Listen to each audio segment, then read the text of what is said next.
ನಮಸ್ಕಾರ ಆಚಾರ್ಯ. ಶರಣಾರ್ಥಿ ಎಲ್ಲರಿಗೂ.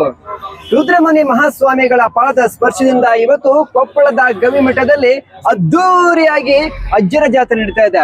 ಬನ್ನಿ ಈ ಕ್ಷೇತ್ರದ ಮಹಿಮೆ ಮತ್ತು ವಿಶೇಷತೆಯನ್ನ ತಿಳಿಯೋಣ. ಇಲ್ಲಿನ ಭಕ್ತಾದಿಗಳಿಗೆ, ಜನರಿಗೆ ಅಜ್ಜರು, ಅಜ್ಜಯ್ಯ, ಅಜ್ಜಪ್ಪನವರು ಅಂತ ಹೇಳಿದ್ರೆ ಭಕ್ತಿ, ಪ್ರೀತಿ, ವಾತ್ಸಲ್ಯ ಎಲ್ಲವೂ ಇದೆ. ಹಾಗಾದ್ರೆ ಯಾರು ಆ ಅಜ್ಜಪ್ಪನವರು? ಬನ್ನಿ ನೋಡೋಣ. ಅಜ್ಜಯ್ಯ ಅಂತ ಹೇಳಿದ್ರೆ ಶಿವನ ಮತ್ತೊಂದು ಅವತಾರ, ದೈವ ಸ್ವರೂಪಿ, ಶ್ರೀ ಕ್ಷೇತ್ರದ 11ನೇ ಪೀಠಾಧಿಪತಿ, ಗವಿ ಮಠದ ಗವಿಸಿದ್ದೇಶ್ವರ ಮಹಾಸ್ವಾಮಿಗಳು. ಇವರು ತಮ್ಮ ಜೀವಿತಾವಧಿಯಲ್ಲಿ ಮಾಡಿದಂತಹ ಪವಾಡಗಳು ಹಾಗೆ ಕೈಗೊಂಡಂತಹ ಜನಕಲ್ಯಾಣ ಕಾರ್ಯಕ್ರಮಗಳಿಗೆ ಈ ಮಠ ಹೆಚ್ಚು ಪ್ರಸಿದ್ಧಿಗೆ ಬಂತು. ನನ್ನ ಹಿಂಭಾಗ ಕಾಣ್ತಾ ಇರ್ತಕ್ಕಂತಹ ಈ ಒಂದು ಗದ್ದಿಗೆ 10ನೇ ಪೀಠಾಧಿಪತಿಯಾಗಿದ್ದಂತಹ ಚೆನ್ನಬಸವ ಮಹಾಸ್ವಾಮಿಗಳಿಗೆ ನಿರ್ಮಾಣ ಮಾಡಲಾಗ್ತಾ ಇತ್ತು. 11ನೇ ಪೀಠಾಧಿಪತಿಗಳು ತಮ್ಮ ಗುರುಗಳಿಗೆ ಮಾಡ್ತಾ ಇದ್ದಾಗ ತಾವೇ ಹೋಗಿ ಈ ಒಂದು ಗದ್ದಿಗೆಯಲ್ಲಿ ಜೀವಂತ ಸಮಾಧಿಯಾಗಿದೆ. ಈ ಒಂದು ಗದ್ದಿಗೆಗೆ ಬಂದು ಪ್ರದಕ್ಷಿಣೆ ಹಾಕಿದ್ರೆ ತಮ್ಮ ಜೀವನದ ಕಷ್ಟಗಳು ಎಲ್ಲವೂ ಕೂಡ ನಿವಾರಣೆ ಆಗುತ್ತೆ, ಜೊತೆಗೆ ಹೆಚ್ಚು ಪುಣ್ಯ ಪ್ರಾಪ್ತಿಯಾಗುತ್ತೆ. ಅಜ್ಜಯ್ಯನ ಜಾತ್ರೆ ನೋಡ್ಲಿಕ್ಕೆ ಸುತ್ತಮುತ್ತಲಿನ ಭಕ್ತಾದಿಗಳು ಎತ್ತಿನ ಗಾಡಿಯಲ್ಲಿ ಬರ್ತಾರೆ. ಒಬ್ಬರೇ ಬರ್ತಾರ? ಇಲ್ಲ, ಮನೆ ಮಂದಿ ಎಲ್ಲ ಬರ್ತಾರೆ. ಅಪ್ಪ, ಅಮ್ಮ, ಅಜ್ಜ, ತಾತ, ಅಜ್ಜಿ, ಮೊಮ್ಮಕ್ಕಳು ಯಾರ್ಯಾರು ಇದ್ದಾರೋ ಮನೇಲಿ ಅವರೆಲ್ಲರೂ ಕೂಡ ಎತ್ತಿನ ಗಾಡಿಯಲ್ಲಿ ಬಂದು ಜಾತ್ರೆನ ನೋಡ್ಕೊಂಡು ಹೋಗ್ತಾರೆ. ಶ್ರೀಮಠದಲ್ಲೇ ಪ್ರಸಾದ ವ್ಯವಸ್ಥೆ ತುಂಬಾ ಚೆನ್ನಾಗಿದೆ. ಈ ಕಡೆ ಎಂಟ್ರೆನ್ಸ್ ಬಂದು ಅನಂತರ ಅಲ್ಲೇ ಒಳಗಡೆ ಹೋಗಿ ಅಲ್ಲೇ ಪ್ರಸಾದವನ್ನ ಇಸ್ಕೋಬೇಕು.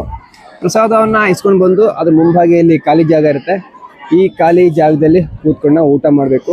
ಊಟ ಆದ್ಮೇಲೆ ಅಲ್ಲಿ ಕೊನೆಗಿದೆಯಲ್ಲ, ಅಲ್ಲಿ ಹೋದ್ರೆ ತಟ್ಟೆಯನ್ನ ತೊಳ್ತಕ್ಕಂಥ ಜಾಗ ಇದೆ ನೆಲ್ಲಿಲಿ, ಅಲ್ಲಿ ತೊಳಿಬೇಕು. ನಾವೇ ತೊಳಿಬೇಕು, ಇಲ್ಲಿ ಬೇರೆ ಯಾರು ಇಲ್ಲ. ಇಲ್ಲಿ ಪ್ರಸಾದ ತುಂಬಾ ಚೆನ್ನಾಗಿರುತ್ತೆ. ಈ ಬಾರಿಯ ವಿಶೇಷತೆ ಅಂತ ಹೇಳಿದ್ರೆ ಮೈಸೂರು ಪಾಕು ತುಂಬಾ ಟೇಸ್ಟ್ ಆಗಿರುತ್ತೆ. ಜೊತೆಗೆ ರೊಟ್ಟಿ, ಪಲ್ಯ ಎಲ್ಲವೂ ಕೂಡ ತುಂಬಾ ಅದ್ಭುತ. ಇನ್ನೊಂದು ಹೇಳ್ಬೇಕು ಅಂತ ಹೇಳಿದ್ರೆ, ಪ್ರಸಾದವನ್ನ ನೀಡ್ಲಿಕ್ಕೆ ಶ್ರೀಮಠದ ವಿದ್ಯಾರ್ಥಿಗಳು 3 ಹೊತ್ತು ಬಂದಂತಹ ಎಲ್ಲ ಭಕ್ತಾದಿಗಳಿಗೆ, ಪ್ರವಾಸಿಗರಿಗೆ, ಜನಗಳಿಗೆ ಪ್ರಸಾದವನ್ನ ನೀಡ್ತಾ ಇದ್ದಾರೆ. ಸರ್, ನನ್ನ ಹೆಸರು ಮಂಜು ಅಂತೇಳಿ, ನಾನು ಗುಲ್ಬರ್ಗ ಬಂದೀನಿ ಸರ್. ಪ್ರಸಾದ್ ಸರ್ ಸೂಪರ್ ಅದ ಸರ್, ಸರಿಯಾಗದ ಸರ್ ಪ್ರಸಾದ್. ಈ ತೇರನ್ನ ನೋಡ್ಲಿಕ್ಕೆ ದೇಶ ವಿದೇಶಗಳಿಂದ ಭಕ್ತಾದಿಗಳು ಬರ್ತಾರೆ.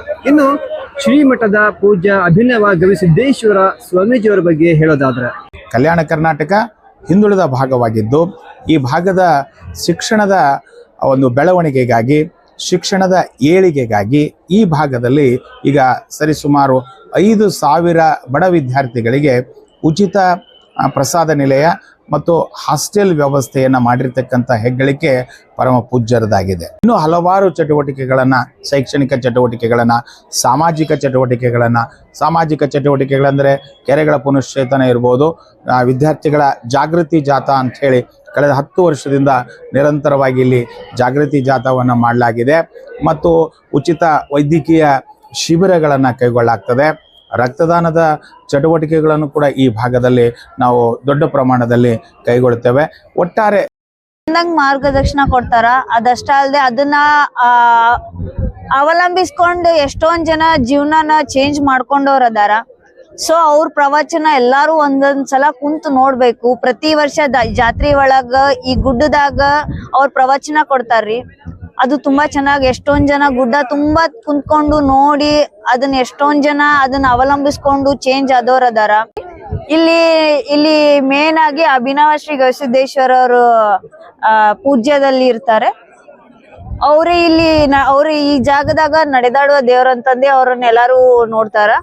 ಅಂಡ್ ಅವ್ರು ಇಲ್ಲಿ ಬಂದ್ಮೇಲೆ ತುಂಬಾ ಡೆವಲಪ್ಮೆಂಟ್ ಆಗೈತಿ, specially in terms of education. ಇಲ್ಲಿ ಆಯುರ್ವೇದಿಕ್ ಕಾಲೇಜ್ ಇದೆ, degree colleges, PU and BCom, MCom ಎಲ್ಲಾ ತರದ ಕಾಲೇಜಸ್ ಇದೆ. ಅಷ್ಟಲ್ದೆ ಇಲ್ಲಿ ವಸತಿ ನಿಲಯ ಕೂಡ ಫ್ರೀ ಆಗಿದೆ ಗಂಡು ಮಕ್ಕಳಿಗೆ. ಇವಾಗ ರೀಸೆಂಟ್ ಆಗಿ ಹೆಣ್ಮಕ್ಳಿಗೂ ವಸತಿ ನಿಲಯ ಮಾಡ್ತಿದ್ದಾರೆ, ಇನ್ನು ವರ್ಕಿಂಗ್ ಒಳಗೈತಿ. ಅದು ಕೂಡ ಇನ್ನೇನ್ ನಿಮ್ಮ ಹಣೆಯ ಬೆವರ ಹನಿಯಿಂದ ಬಂದ ಹಣ ಸಾವಿರಾರು ಮಕ್ಕಳ ಹಣೆಯ ಬರಹವನ್ನೇ ಬದಲಿಸಲಿದೆ. ಶ್ರೀಮಠದಲ್ಲಿ ಸುಮಾರು 5,000ಕ್ಕಿಂತ ಹೆಚ್ಚು ಮಕ್ಕಳು ವಸತಿ ನಿಲಯದಲ್ಲೇ ವಾಸ ಮಾಡ್ತಿದ್ದಾರೆ, ಶಿಕ್ಷಣವನ್ನ ಪಡಿತಾ ಇದ್ದಾರೆ. ತಿಂಗಳಿಗೆ 100 ರೂಪಾಯಿಯಷ್ಟು ನೀವು ದೇಣಿಗೆಯನ್ನ ನೀಡಬಹುದು. ಮುಂದಿನ ಬಾರಿ ಮತ್ತೊಂದು ವಿಶೇಷ ಕಾರ್ಯಕ್ರಮದೊಂದಿಗೆ ಬಂದು ಭೇಟಿ ಮಾಡ್ತೀನಿ. ಅಲ್ಲಿವರೆಗೂ ಶರಣಾರ್ಥಿ.